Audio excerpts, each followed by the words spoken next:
Amazonas es un ganar-ganar. Por abrir un certificado de depósito a plazo con nosotros, puedes obtener una tasa de rendimiento de hasta el 9% y una tarjeta de regalo para que compres todo lo que necesites. Hay $15,000 en tarjetas de regalo disponibles. Invertir con Banco Amazonas es un ganar-ganar. Conoce más en bancoamazonas.com. Nutella le da un toque único a tus desayunos, porque combina con pan caliente y con banano. Nutella combina con pancacho y con pancakes. Sorprende a tu familia con el sabor único de Nutella. Todos tus desayunos combinan con Nutella. Mija, tengo un dinerito ahorrado. ¿Qué podemos hacer? Pero abuelita, abre una cuenta de ahorro flexible. Lo hacemos fácil y rápido desde el celu. Yo te ayudo. ¿Y ahí puedo ahorrar y verlo crecer todos los días? ¡Claro que puedes! También puedo ganar interés desde el primer $1. ¡Obvio que puedes! Y con una tasa del 5%. ¿Y puedo hacer crecer mis ahorros cada día? ¡Puedes! Con tu cuenta de ahorro flexible, ¡claro que puedes! Ábrela ahora en pichincha.com, banca móvil o nuestras agencias. Banco Pichincha, en confianza. Fin de espacio promocional y publicitario. La revista de opinión Democracia, buscando la verdad en todas partes.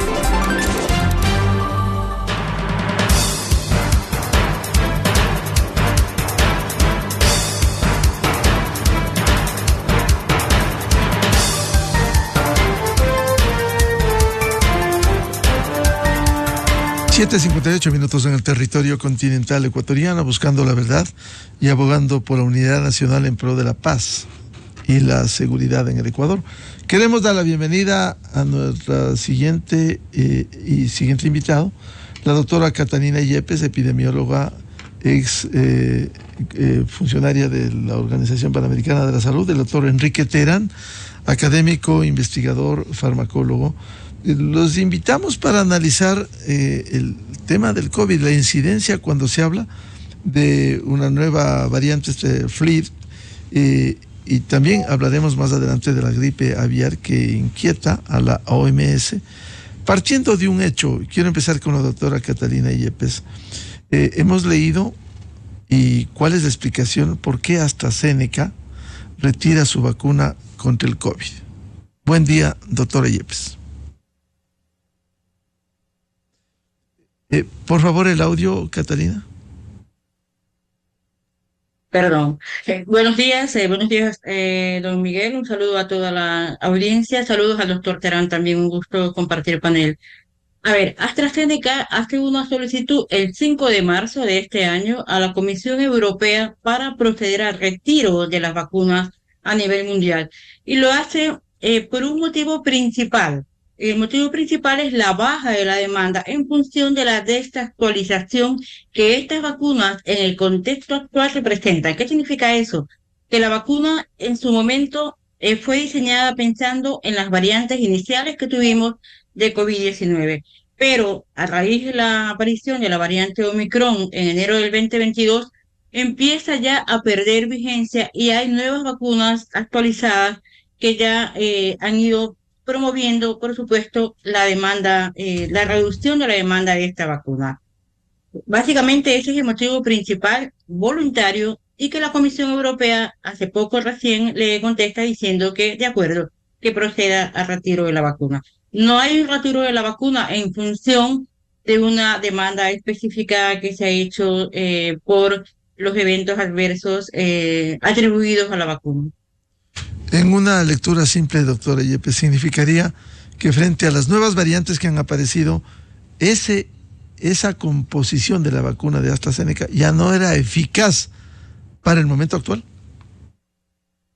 Definitivamente que sí. ¿Por qué? Porque la vacuna, a partir de componentes denominados vectores virales, salió a la par que Pfizer y que Sinovac, pero ya desde el 2020-2021 que se empezó a vacunar, al 2022 que empieza la circulación de la variante Omicron y las subvariantes que han venido circulando y que siguen circulando todavía, ya esta vacuna no tenía una, digamos, efectividad frente a esas variantes y casi que promovió, mejor dicho, la reducción prácticamente total de la demanda en función de la disponibilidad de nuevas vacunas. Es decir, ya no alcanzaba la composición de la vacuna AstraZeneca para proteger contra las nuevas variantes circulando.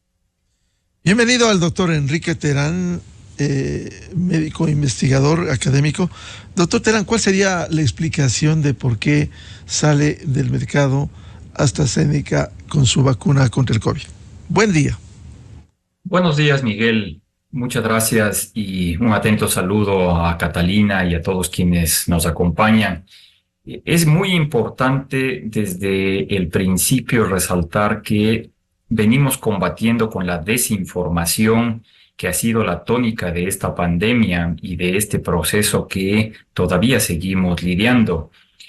Quiero solamente traer a colación de quienes nos escuchan que cuando se desarrollaron las vacunas para COVID, hablamos siempre de diferentes tecnologías de fabricación. Había 3 bloques principales de tecnología. El primero, las vacunas clásicas como la vacuna china, la vacuna de Sinovac, que eran vacunas de virus atenuado. La segunda, que era una tecnología un poco más sofisticada, que se llamaban vacunas vectoriales, que era una modificación genética que se hacía al virus, tipo vacuna AstraZeneca, y las más sofisticadas, las vacunas de ácidos nucleicos, como la vacuna de Pfizer, la vacuna de Moderna. Entonces, teniendo eso en mente, hay que recordar que las vacunas salieron en un momento crítico, crucial, en el que la gente estaba muriéndose en las calles, las terapias intensivas estaban a full, y las vacunas lograron controlar ese proceso y salvar infinidad de vidas y regresarnos a la vida normal. La tecnología por detrás de las vacunas no permite que todas puedan actualizarse a la misma velocidad, sobre todo con la velocidad que el virus cambia o muta. Todos los días escuchamos, y usted hacía el preámbulo, Miguel, al inicio, que hay una nueva variante descubierta ahora en Estados Unidos, esta FLIRP, y así va a seguir porque es la historia natural del virus. Entonces, si una vacuna no se actualiza frente a las nuevas variantes del virus, la vacuna se vuelve prácticamente inoficiosa. Pero actualizar una vacuna demanda de inversión, demanda de más tecnología y a veces no se acompaña de rentabilidad.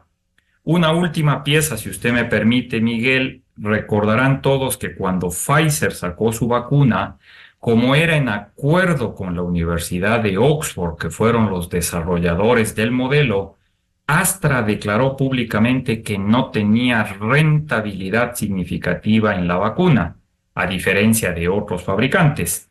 Era un acuerdo académico para dar viabilidad a una solución de salud. Entonces, con todo ese preámbulo, y como Catalina bien puso sobre la mesa, Astra dice esto ya no es atractivo, no le vemos potencial ni mercado y por lo tanto vamos a solicitar voluntariamente que se dé de baja el producto y ya no se va a comercializar. Esa decisión ha sido descontextualizada perversamente, queriendo decir que tiene por detrás problemas de seguridad, que los efectos adversos son el problema. Falso completamente, Miguel. Para quienes nos escuchan y recibieron, yo soy de los que recibió 2 dosis de la vacuna de AstraZeneca, fuimos del primer grupo que nos colocamos y lo hicimos con el pleno convencimiento de que el beneficio era mucho mayor que el riesgo. Nosotros tenemos que tranquilizar a la población que se readministró esa vacuna, que no vienen problemas ocultos por detrás, que no tenemos una preocupación de que va a haber consecuencias conocidas posteriores, sino más bien estar satisfechos que logramos esquivar a la pandemia que hizo tanto daño y que aquí estamos afortunadamente todavía para poder continuar con nuestras labores. Gracias, Miguel.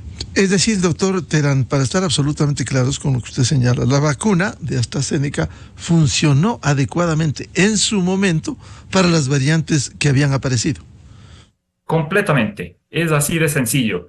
En el momento en el que usamos la vacuna de AstraZeneca tenía una efectividad suficientemente buena como para controlar la pandemia y salvar vidas.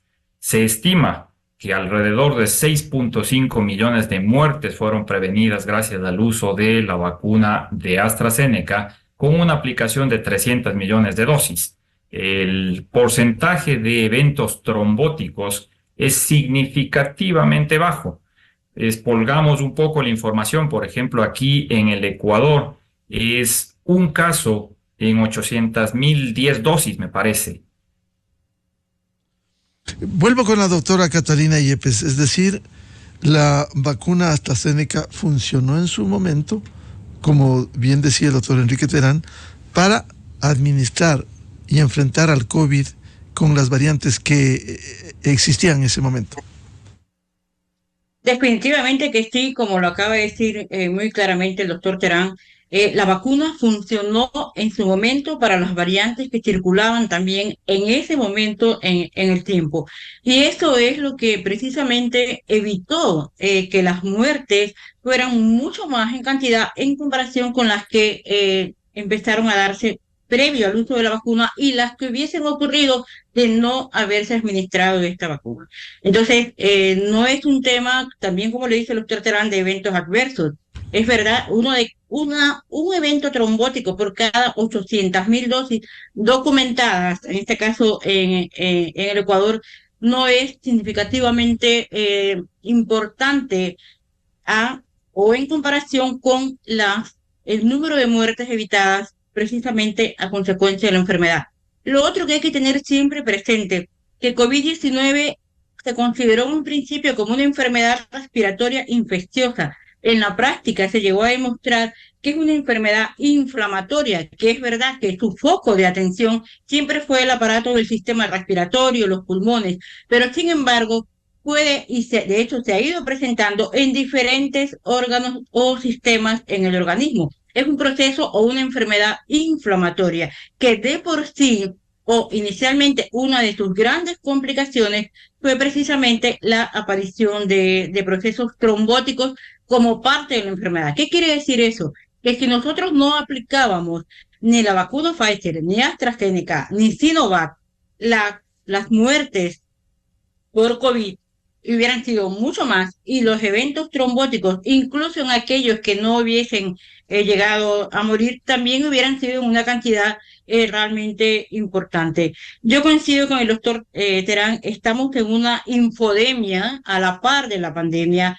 Hemos venido enfrentando una desinformación sistematizada que llega a un punto en que no se trata simplemente de requerir más conocimiento acerca de la seguridad de las vacunas, sino simplemente oponerse al uso de las vacunas que históricamente, y ya hablando en contexto de toda la vacunación desde la década de los 70 en que se instauran, ha salvado por lo menos 500 millones de vidas en grupos de edades diferentes, ha erradicado la viruela, ha eliminado sarampión y rubiola de la región de las Américas, ha eliminado la polio, estamos camino a eliminar otras enfermedades. Entonces, pretender que ahora no vacunemos a los niños, como de hecho está pasando en algunas poblaciones, porque asumimos que una vacuna produjo más daños que efectos beneficiosos en el caso de COVID-19, es por lo menos irresponsable, por decirlo.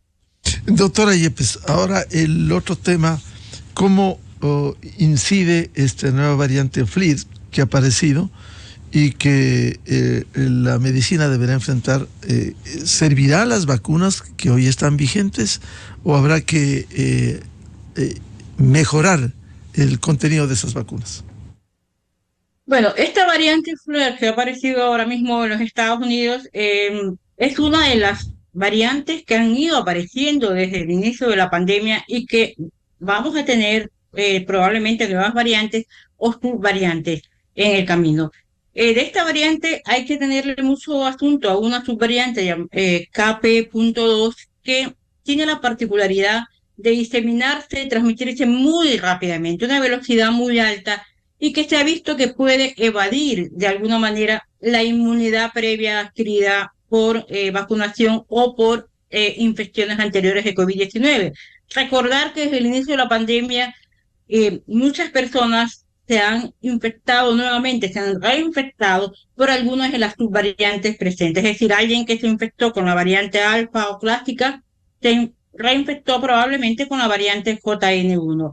En este sentido, esta variante resulta ser más contagiosa. No se ha evidenciado que sea una variante que produzca mayor letalidad, es decir, que sea capaz de producir más muertes en relación o en el grupo de los pacientes que se enferman. La sintomatología es muy variada, de hecho incluso puede haber pérdida del olfato, pérdida del gusto, y en cuanto a las vacunas, se presume que las vacunas que actualmente están circulando, que se pensó en la variante Omicron y en las subvariantes como JN.1, que incluso ha circulado en el Ecuador, brindan protección frente a esta variante.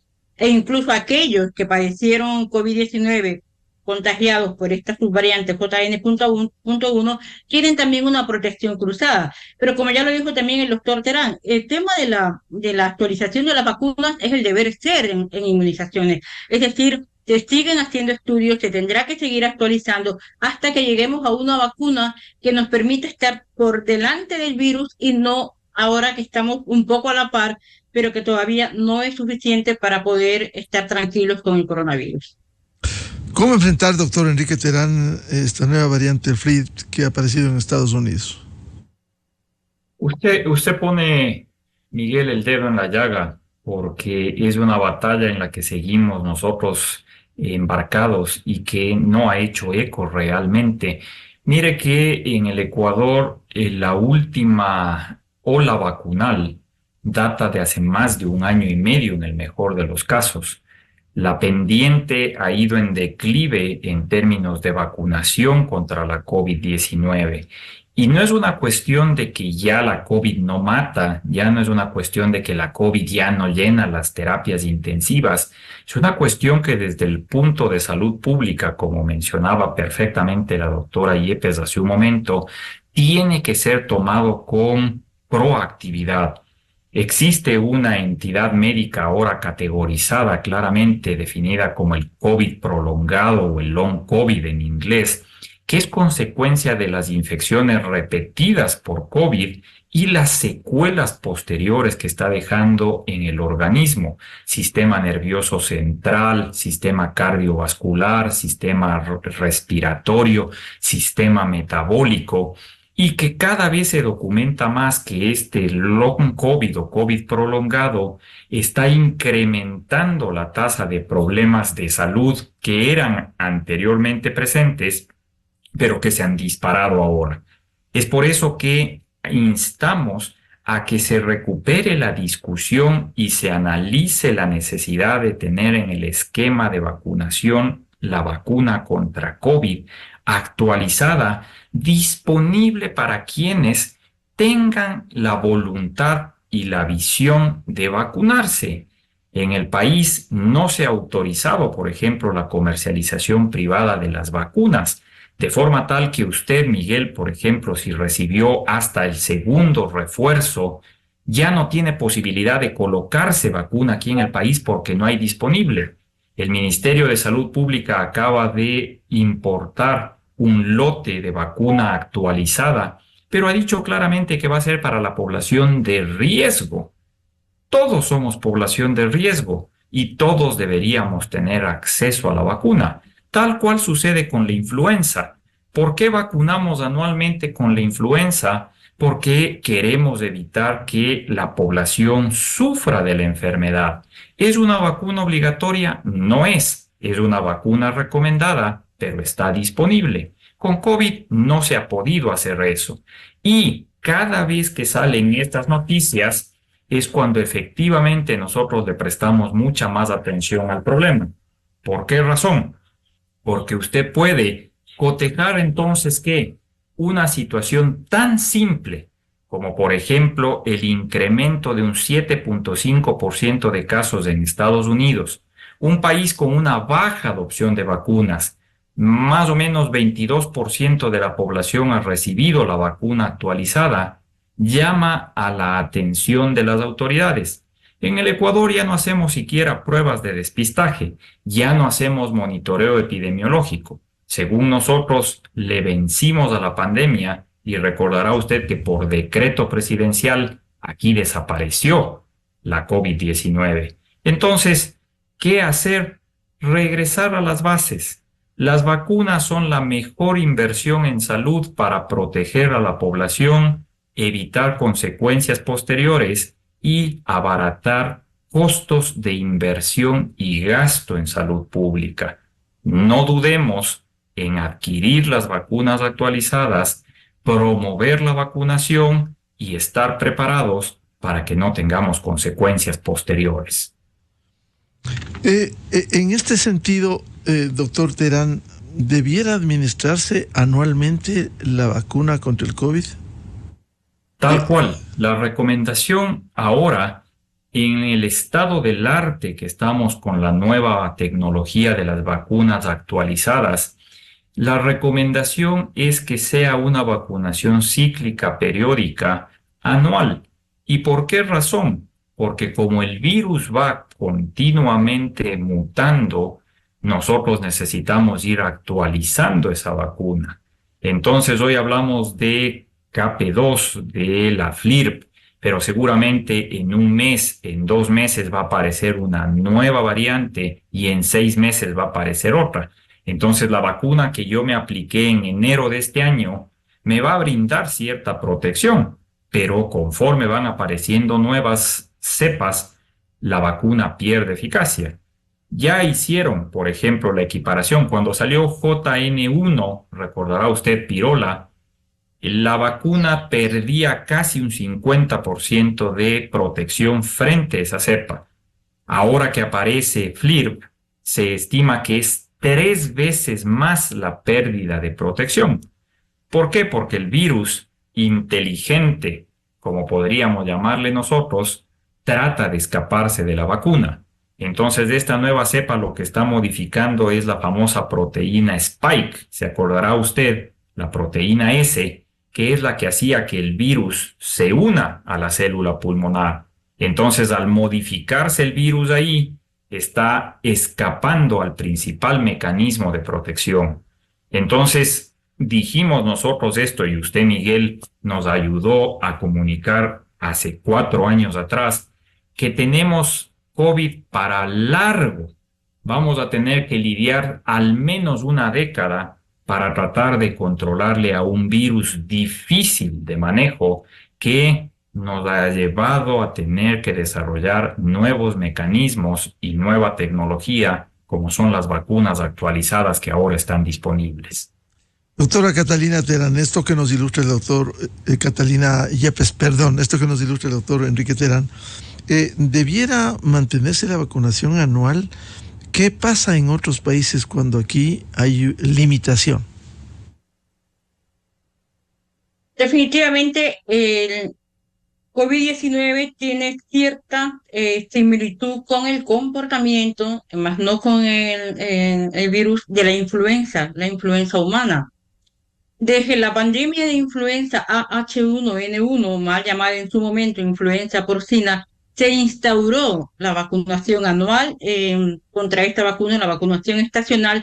Por el cambio, más o menos en los meses de octubre, se produce o se elabora la fórmula y se va incorporando subtipos de influenza que van circulando, subtipos del virus.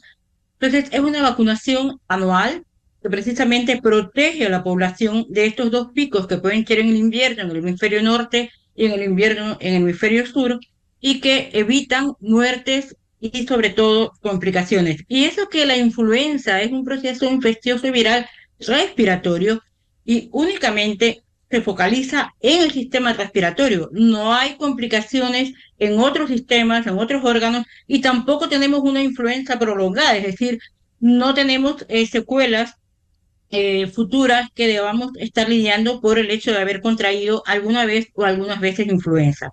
En el caso del COVID-19, como ya lo dijo muy bien el doctor Terán, COVID llegó para quedarse. Va a pasar muchísimo tiempo hasta que podamos eliminar la enfermedad. No lo hemos logrado todavía con la influenza. De hecho, estamos preocupados por la llegada en algún momento de la influenza aviar. Entonces, eliminar COVID-19 va a ser un poco difícil y va a tardar algún tiempo.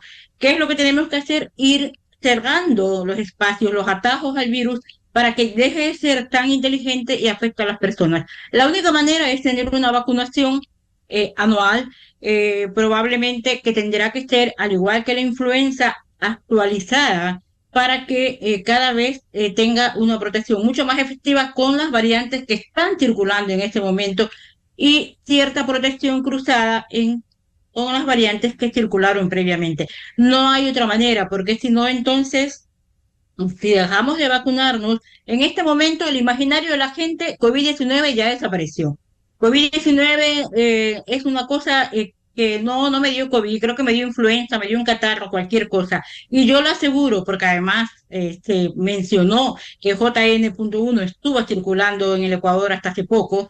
Y de hecho, cuando se evidencia en el laboratorio que la variante está circulando, es porque en la práctica, en la comunidad ya lleva bastante tiempo en circulación. Es decir, tenemos COVID y hasta ahora las presentaciones han sido relativamente leves y pocas las hospitalizaciones. Pero ojo, cuidado, nos confiamos y de pronto tenemos una variante que ingresa y como ya estamos susceptibles porque la vacuna no está disponible para todos, como lo dijo el doctor Terán, ni la vacuna actualizada mucho menos, entonces los susceptibles vamos a aumentar y la probabilidad de que los enfermos y las hospitalizaciones que siempre se van a dar también van a aumentar.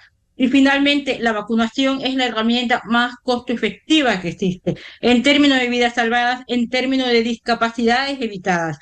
Y resulta mucho más barato comprar vacunas actualizadas que luego tener que invertir en camas para unidades de cuidados intensivos, en muchos medicamentos para tratar de salvar la vida o evitar las complicaciones de las personas que enferman de COVID. Y finalmente, algo que es importante y que no hay que olvidar con COVID-19. COVID-19 produce reinfecciones a cada momento y cada vez que usted se reinfecta complica mucho más su salud y puede tener incluso complicaciones neurológicas, cognitivas, articulares y demás. Entonces, todas esas cosas hay que tenerlas presentes para definir la importancia y pertinencia de tener la vacuna COVID-19 de manera anual como la influenza. Quiero aprovechar este diálogo, doctor Enrique Terán, para consultarle. Hemos leído que hay inquietud en la OMS también por la gripe aviar. ¿Cuánto incide esto?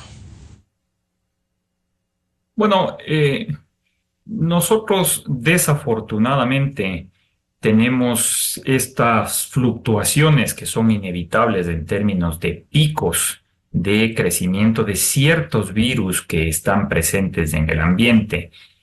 La Organización Mundial de la Salud ha tenido y tiene desafortunadamente un sistema de comunicación que yo le califico como quizás no atinado, porque hace foco en ciertas noticias de manera tardía y luego no les da continuidad.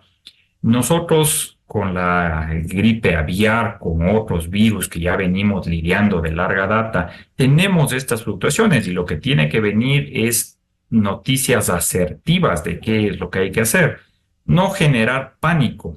En este proceso de la infodemia y del exceso de comunicación, inmediatamente comienza a desvirtuarse noticias y a decir entonces va a suceder lo mismo que con COVID y ahora van a crear otra pandemia. Hay que entender que una alerta significa que es un incremento inusual de casos que llama a la toma de acciones que ya estaban previamente establecidas. Entonces, hay que ser un poco más responsables en el aspecto comunicacional y tratar sobre todo de recurrir a las fuentes que son las propias, las adecuadas, las acertadas, para evitar generalizar tensión en los usuarios, en la población en general. El tema de la gripe aviar, doctora Catalina Yepes. A ver, el tema de la gripe aviar, como ya lo mencioné hace un momento, desde el 2008 los países vienen preparándose para una pandemia de influenza aviar a partir del virus H5N1 altamente patógeno. Sin embargo, en el camino se atravesó la influenza humana H1N1, que de alguna manera fue una pandemia de muy corto tiempo. ¿Por qué? Porque la preparación previa que tenían los países frente a la posibilidad de la llegada de la influenza aviar hizo que mitigó el impacto de esta enfermedad. Sin embargo, luego se ha retomado el tema. La preocupación ahora es porque este virus está mutando muchísimo, está ya no solamente en las aves salvajes acuáticas que llegan por la migración en épocas de frío al calor por las costas del océano, sino que también luego pasan a las aves de granja, que son los pollos, pero ahora ya hay el salto a los mamíferos y también ya hemos visto contagios en humanos que llevan algunos años dándose. Lo que no se ha visto todavía o no se ha documentado aún la transmisión de humanos a humanos. Parece ser que el virus no encuentra, digamos, las condiciones favorables para que esto se dé. ¿Cuándo se dará? No lo sabemos, pero sí es verdad que, como lo dijo el doctor Terán, las alertas son precisamente para recordarnos a los países que hay una amenaza latente, que en cualquier momento, y si seguimos también teniendo comportamientos poco saludables y además el tema del cambio climático, y no actuamos con responsabilidad, es probable que en algún momento lleguemos a tener una pandemia por influenza aviar, que sí que no sería para nada bueno por la alta transmisibilidad que tiene el virus de la influenza y que en el caso de la influenza aviar se ha documentado también que al menos en los mamíferos sí que puede producir lesiones y hasta ahora en los casos humanos documentados en los que no han muerto han tenido realmente lesiones significativas a nivel visual, por ejemplo, y el compromiso respiratorio muy evidente. Pero es un tema que lo que nos tiene que llamar es a mantenernos preparados, lo que nos tiene que llamar es a hacer un checklist de qué es lo que tenemos, cómo estamos en infraestructura, cuán fortalecida está la atención primaria, cuánto capital humano tenemos, a mantener una vigilancia genómica que ya no sea una vigilancia esporádica y cada cierto tiempo y con pequeñas muestras, sino una vigilancia que se vuelva de rutina, que existe una articulación con los sectores encargados de la vigilancia del comportamiento de las aves, con el componente veterinario, es decir, un abordaje integral, de tal manera de que si llegase a ocurrir y tengamos evidencia de que en ciertos países ya se instaura la influenza aviar, tenemos pocas horas, por no decir pocos días, para poner a funcionar esa capacidad de respuesta antes de que nos llegue algún paciente vía aérea, que es lo que probablemente podría pasar de darse una pandemia. Hay un tema final que quiero plantearles a los dos reconocidos médicos, que tiene que ver con esta campaña de vacunación del papiloma. Hoy se hace en el Ecuador solo para niñas de 9 a 13 años y para los niños de 9 años. ¿Por qué no ampliar esto a sabiendas de lo que significa el papiloma, doctor Enrique Terán? Muy buena pregunta, Miguel, y en primer lugar yo quiero extender la felicitación al Ministerio de Salud Pública por haber dado un paso positivo en incluir a los varones en la vacunación, algo que debería haberse hecho años atrás. ¿Por qué razón? Hacerlo en ese corte de edad y no hacer una vacunación masiva por la dinámica que tiene el virus. El virus de papiloma humano se adquiere usualmente cuando inicia el contacto sexual. Entonces, por eso la recomendación mundial es tratar de vacunar a los cortes más tempranos posibles para estar en certeza que no ha habido contacto sexual y maximizar la respuesta de la vacuna. No significa, y aclaro, no significa que la vacuna no sirva si se vacuna en edades más avanzadas, pero desde el punto de vista de estrategias de salud pública, uno busca maximizar los resultados con la inversión que se realiza. Entonces, vacunar en etapas tempranas va a dar un resultado en 10, en 15, en 20 años mucho más positivo. A quienes nos escuchan y no han sido vacunados contra el virus del papiloma, darles la recomendación que acudan a su médico de confianza, a su médico de cabecera y pregunten, soliciten la vacunación. Obviamente va a tener que ser una gestión privada, pero que, como hemos insistido permanentemente, toda vacuna que está disponible es una herramienta que debe ser adquirida para garantizar disminuir un riesgo adicional. Doctora Catalina Yepes, el tema del papiloma, quizás la observación siendo importante a edad temprana, como bien dice el doctor Terán, ¿por qué no se amplía? Este momento en los dispensarios y en los colegios vacunan muy bien a las niñas y se ha incluido a los niños, pero de 9 años. ¿Por qué no hacer de 10 años, de 11 años, de 12 años? Bueno, definitivamente cuando se introdujo la vacuna del virus papiloma humano hace muchos años, al comienzo hubo cierta resistencia para vacunar a las niñas, con lo cual pues pensar en los niños también era bastante complejo. El tema de por qué vacunarlos a esa edad, ya lo dijo también el doctor Terán, es un tema de que se prevé que el inicio de la actividad sexual sea un poco más allá de los 14 años y por eso es una medida de prevención para evitar que producto de la actividad sexual se dé un contagio tanto en niñas como en niños. Los tipos de cáncer, los niños pueden llegar a tener cuando son adultos cáncer de pene, los cánceres orales, es decir, no es un tema específico de las niñas.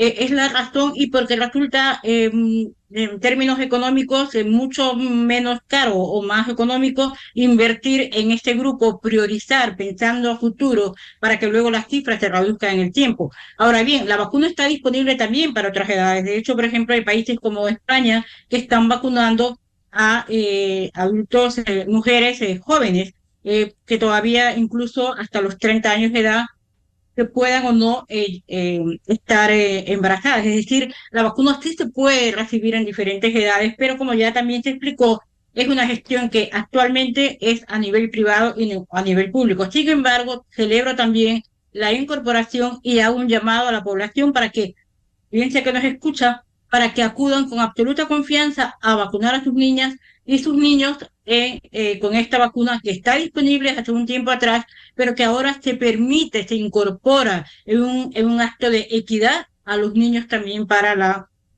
vacunación y que se protejan con los cánceres derivados del virus papiloma humano que se transmite por actividad sexual.